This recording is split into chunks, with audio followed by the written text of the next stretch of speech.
இந்த நூலில் சொல்லப்படும் வெற்றி தத்துவத்தை நீங்கள் பயனுள்ள வழியில் பயன்படுத்துவதற்கு முன்னால் உங்கள் மனமானது அதை ஏற்றுக்கொள்ள வேண்டும்.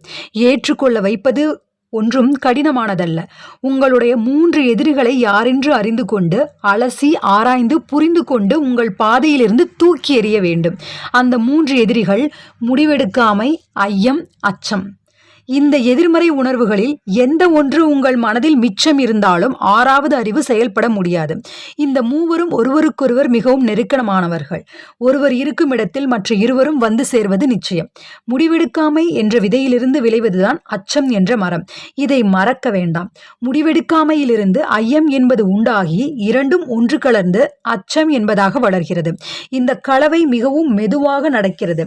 எனவேதான் இந்த 3 எதிரிகளும் மிகவும் ஆபத்தானவர்கள். தாங்கள் இருப்பதையே உணர்த்தாமல் அவர்கள் முளைவிட்டு வளர்ந்து மரமாகி விடுவார்கள். நமது தத்துவத்தை நடைமுறைப்படுத்த வேண்டும் என்றால் நாம் செய்ய வேண்டிய முடிவான செயல் என்ன என்பதை இந்த அத்தியாயத்தின் மீது பகுதியில் கூறப்போகிறோம். அத்துடன் நாட்டின் பெரும் எண்ணிக்கை உள்ள மனிதர்கள் ஏழைகள் ஆகிவிட்ட மனநிலையை ஆராயப் போகிறோம். அதிலிருந்து நிறைந்த செல்வத்தை விரும்பினாலும் சரி அல்லது அதைவிட உயர்வான மனநிலையை விரும்பினாலும் சரி, நீங்கள் புரிந்து கொள்ள வேண்டிய பெரிய உண்மை ஒன்றை சொல்லப் போகிறோம். 6 அடிப்படை அச்சங்களின் காரணங்களையும் அவற்றை நீக்குவதற்கான மருந்துகளையும் இங்கு கூறப்போகிறோம். ஓகேவா? இதுதான் நான் முன்னாடியே சொன்னேன். அந்த அச்சங்கள் என்ன அப்படின்றதற்கான காரணங்களும் அதற்கான மருந்துகள் என்ன அப்படின்றத பார்க்க போகிறோம். ஸோ நம்ம லைஃப்பில் இதெல்லாம் வந்து நாம் எங்கேயாவது போய் கற்றுக்கணும் அப்படின்றத விட இதெல்லாமே நம்ம படித்து புரிஞ்சு நம்ம லைஃப்பில் வந்து இம்ப்ளிமெண்ட் பண்ணணும். ரொம்ப ரொம்ப லைஃப்ல ஒரு சக்சஸ்ஃபுல் பர்சன் ஆகலாம் இல்லையா? ஸோ நீங்கள் எல்லாருமே நம்ம எல்லாருமே ஒரு மிகப்பெரிய சக்சஸ்ஃபுல் பர்சன்ஸாக ஆகணும் அப்படின்னு நான் கடவுளை ப்ரே பண்ணிக்கிறேன். ஓகே, ஒரு எதிரியை ஜெயிப்பதற்கு முன்னால் அதனுடைய பெயர் என்ன, பழக்க வழக்கங்கள் என்ன, அது வசிக்கும் இடம் யாது போன்ற விவரங்களை நாம் அறிந்து கொள்வது அவசியம். எனவே கவனமாக படியுங்கள். இந்த 6 அச்சங்களில் எவை எவை உங்களை விடாமல் பற்றி கொண்டிருக்கின்றன என்று கண்டுபிடியுங்கள். இந்த நுட்பமான எதிரிகளின் பழக்க வழக்கங்கள் உங்களை ஏமாற்றிவிட அனுமதிக்காதீர்கள். சில நேரங்களில் அவை உங்கள் ஆழ் மனதில் பதிந்திருக்கும். அதை கண்டுபிடிப்பது கடினம், அகற்றுவது இன்னும் கடினம். 6 அடிப்படை அச்சங்கள் என்னென்ன அப்படின்றாங்க. மனித வாழ்வில் ஏதாவது ஒரு சமயத்தில் கீழ்கண்ட 6 அச்சங்கள் தனித்தனியாகவோ அல்லது கூட்டாகவோ வந்து துன்பங்களை விளைவிக்கின்றன. வறுமை என்னும் அச்சம், விமர்சனம் என்னும் அச்சம், ஆரோக்கியமின்மை என்னும் அச்சம், நெருங்கிய ஒருவரின் அன்பை இழப்போம் என்ற அச்சம், முதுமை வந்துவிடுமோ என்ற அச்சம், மரணம் வருமோ என்ற அச்சம். இது எல்லாமே ஒரு சிலருக்கு வந்து எல்லா பயமும் இருக்கலாம், ஒரு சிலருக்கு ஒரு 2-3 விஷயங்கள் மட்டும் இருக்கலாம். ஸோ அதை நம்ம என்னன்றதை தெரிந்து அதை களைந்து நம்ம வாழ்க்கையில் வெற்றி பெறணும். இந்த 6 மிகவும் சாதாரணமான அச்சங்களாகும். இந்த அச்சங்கள் உலகத்தின் சாபக்கேடுகளாகும். இவை சக்கரம் போல் சுழன்று வரும். பொருளாதார மந்தநிலை ஏற்பட்ட பொழுது முதல் 6 வருடங்களில் வறுமை என்ற அச்சம் நிலவியது. உலக யுத்தத்தின் பொழுது மரணம் என்ற அச்சம் நிலவியது. அது முடிந்தவுடன் ஆரோக்கியமின்மை என்ற அச்சம் நிலவியது. அப்பொழுது உலகெங்கும் கொள்ளை நோய்கள் பரவின. அச்சங்கள் மனநிலைகளே அன்றி வேறல்ல. நல்ல வேளையாக மனநிலைகளை கட்டுப்படுத்தி திசை மாற்ற முடியும். சாதாரண மக்களை விட மருத்துவர்களுக்கு வரும் நோய்கள் குறைவு. ஏனென்றால் அவர்கள் நோயை கண்டு அஞ்சுவதில்லை. அந்த அஞ்சாமையால் தான் மருத்துவர்கள் நாள்தோறும் ஏராளமான நோயாளிகளை அவர்கள் அம்மை முதலிய தொற்று நோய்களால் பாதிக்கப்பட்ட போதும் தம் கைகளால் தீண்டியும் தங்களுக்கு அந்த நோய் வராமல் அவர்களை குணப்படுத்த முடிகிறது. நோய்களை பற்றிய அச்சம் இன்மைதான் அவர்களை நோயினின்றும் எதிர்த்து நிற்க முடிகிறது. அதுவே எதிர்ப்பு சக்தியாகவும் இருக்கிறது. முதலில் எண்ணம் என்ற சக்தியாக மனதிற்குள் உருவாகாத ஒன்றை மனிதனால் படைக்க இயலாது. இந்த வாக்கியத்தில் இருந்து இன்னொரு முக்கியமான வாக்கியத்தை நாம் பெறலாம். எண்ணம் என்ற சக்தி மனதில் தோன்றிய உடனேயே அது தன்னை தன்னுடைய பௌதீக பொருளாக மாற்றிக்கொள்ள ஆரம்பித்து விடுகிறது. அந்த எண்ணம் தானே தோன்றியதாக இருக்கலாம் அல்லது மனதிற்குள் திணிக்கப்பட்டதாக இருக்கலாம். தானாகவே திட்டமிட்டு மனதை செயல்படுத்தினால் வருவது போலவே பிறருடைய மனங்களில் இருந்து வெளியிடப்பட்ட எண்ணங்களின் சக்திகளை ஈத்தரிலிருந்து தற்செயலாக பெறுவதன் மூலம் மனமானது தூண்டப்பட்டு அதனால் நமது தொழில், வியாபாரம், நிதி அல்லது சமூக அந்தஸ்து போன்றவற்றை தீர்மானிக்கப்படலாம்.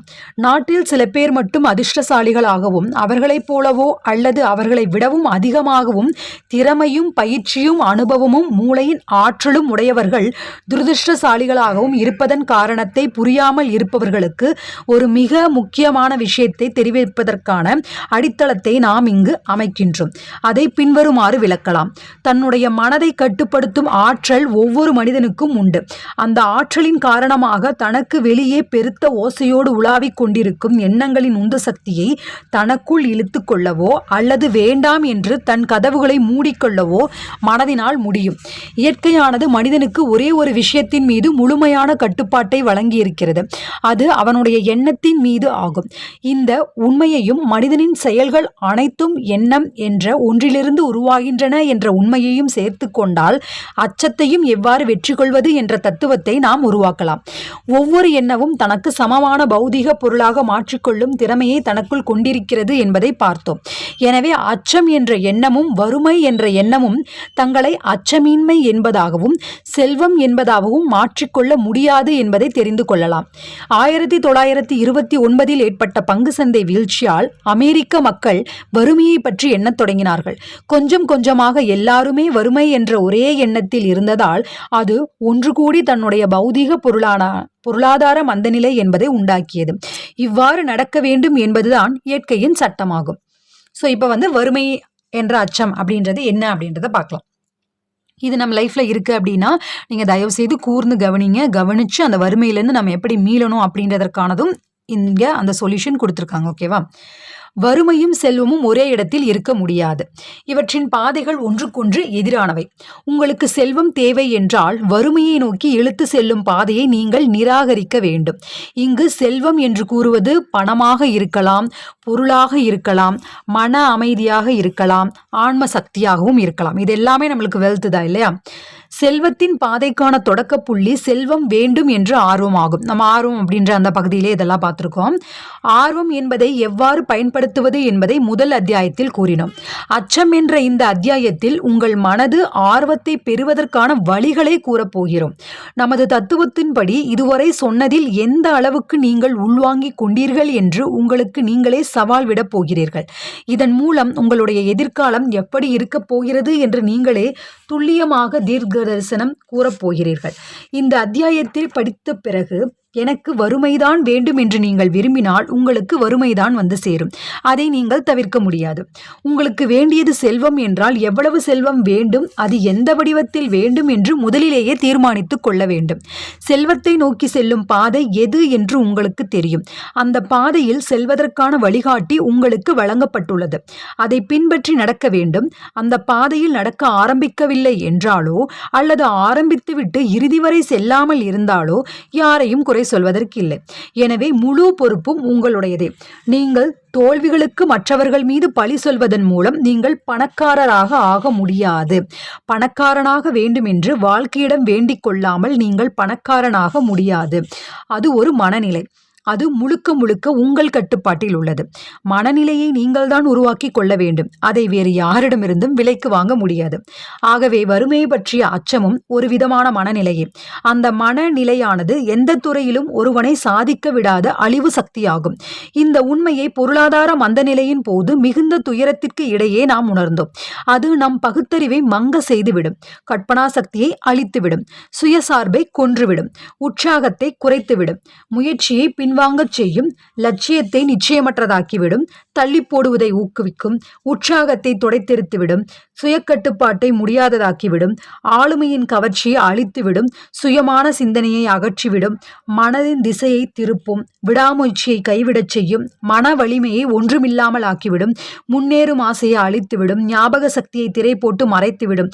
நிறைய கொடுத்துருக்காங்க. ஓகேவா? இது எல்லாமே நடக்கும் எப்போ நாம் அந்த திசையை நோக்கி செல்லாமல், அந்த அச்சத்தை பற்றி ஒரு கேர் பண்ணாமல், அது என்ன அப்படின்றத நம்ம புரிந்து கொள்ளாமல் நம்ம பாட்டுக்கு இருந்தோம் அப்படின்னா இதெல்லாம் நடக்கும்.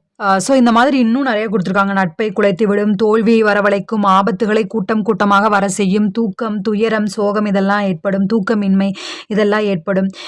ஸோ நம்மை சுற்றிலும் எல்லா விதமான பணமும் பொருளும் மற்றவைகளும் நிறைந்திருக்கும் நிலையிலும் மனம் விரும்பும் எதையும் நாம் பெற முடியும் என்ற நிலையில் இப்படியெல்லாம் ஏற்படும் என்றால் அதற்கு ஒரே காரணம் நம்மிடம் உறுதியான இலக்கு இல்லாமையே. 6 அடிப்படை அச்சங்களில் வறுமை என்ற அச்சமே மிகவும் அழிக்கும் சக்தி கொண்டதாகும். அதை வெற்றி கொள்வது மிகவும் கடினம் என்பதில் 6இல் அதுவே முதலாவதாக குறிப்பிடப்படுகிறது. இந்த அச்சம் எவ்வாறு ஏற்பட்டது என்பதை சொல்வதற்கு மிகுந்த துணிச்சல் தேவைப்படுகிறது. அந்த அச்சம் நம் மனதில் இருக்கிறது என்ற உண்மையை ஏற்றுக்கொள்வதற்கு இன்னும் அதிக துணிச்சல் வேண்டியிருக்கிறது. தன்னை விட அதிகமாக பணம் வைத்திருப்பவரிடமிருந்து தான் கவர்ந்து கொள்ள வேண்டும் என்ற மனித குலத்தின் பரம்பரை குணத்தினால் இது உண்டாகிறது. மனிதனைத் தவிர மற்ற பிராணிகளுக்கு சிந்திக்கும் ஆற்றல் குறைவு என்பதால் அவை இன்னொன்றிடம் இருப்பதை கவர வேண்டும் என்று நினைக்கும் போது அவற்றை உடலால் தாக்கி கவர்கின்றன.